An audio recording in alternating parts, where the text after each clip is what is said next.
Europe has taken back the Ryder Cup with a victory over the United States, 16.5 to 11.5.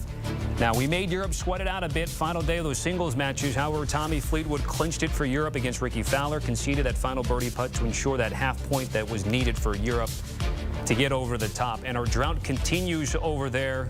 The U.S. hasn't won on European soil in 30 years. Taking a look at the Ryder Cup winners this century. 7 straight win on home soil, 8 of the last 11 Ryder Cups overall. Of course, Whistling Straits as well there added to that list, but it has been dominated by the Europeans since the turn of the century. We have our guys in Rome that have been out there for us throughout the week. Rick Gehman and Kyle Porter, the First Cut podcast. So, Kyle, let's start with you. What's the one takeaway, I guess, we should all feel from a little bit of disappointment from a fan's perspective of what happened where you guys are? Thank you, sir. That's a good question. I think there's a lot of takeaways from this week, but I think the one for me is something that Rory McIlroy has been saying for the last probably several months, which is that it's really, really, really difficult to win a road Ryder Cup. It hasn't happened since 2012. It hasn't happened for the United States since 1993. It's a difficult environment, and it's one that the U.S. Really kind of answered the bell on Sunday, and I would say late on Saturday as well, but did not show up for early on Friday or early on Saturday. So, Rory guaranteed, you see a bunch of L's there, Rory guaranteed a win at Bethpage, which would be the first road win in a Ryder Cup. That's in 2025, 2 years from now.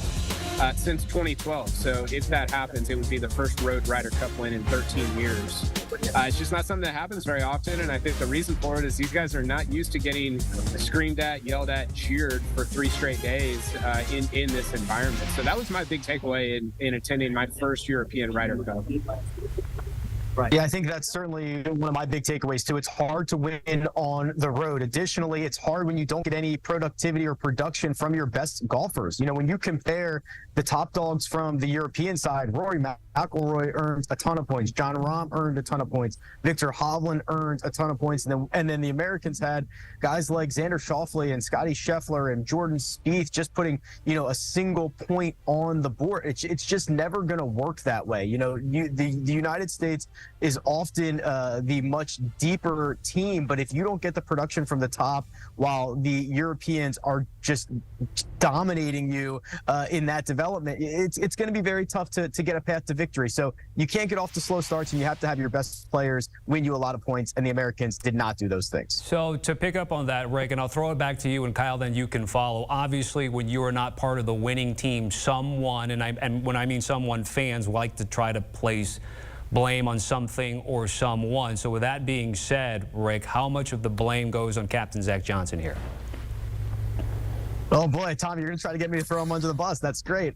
Yeah, I mean, I'll do it. I think it was a pretty horrible week for Zack Johnson, right? I think that there were questions and things that I didn't agree with about Justin Thomas even being on this team. And then if Justin Thomas does make this team, I thought that he was deployed in a kind of a too little, too late situation. He was never split from Jordan Spieth, who also struggled.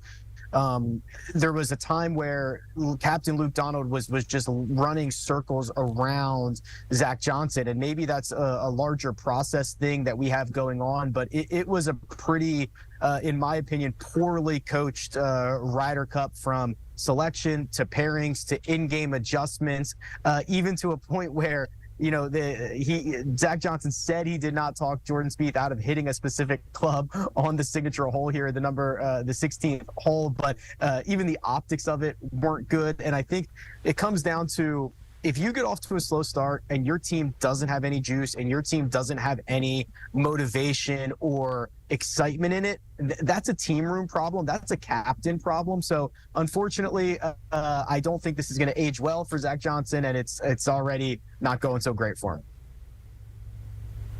Yeah, I'm more optimistic about Zack Johnson's captaincy than Rick is. Did I enjoy Zack Johnson as captain? Not really.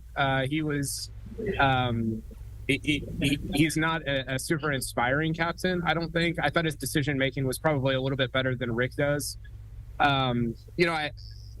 I don't know. I just left the press conference, Tommy, the Americans talking. And normally when they lose these Ryder Cups on the road, knives out. I mean, think about the last two. Phil goes at Tom Watson in 2014, 2018. Patrick Reed goes at pretty much everybody, Tiger Woods included.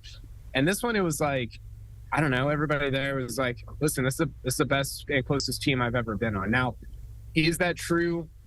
I don't know, but the Americans really handled that press conference a lot differently than they have in the past. And I think that has to reflect at least a little bit on Zack Johnson's ability to kind of galvanize those guys. Now, did he make all the right strategic decisions?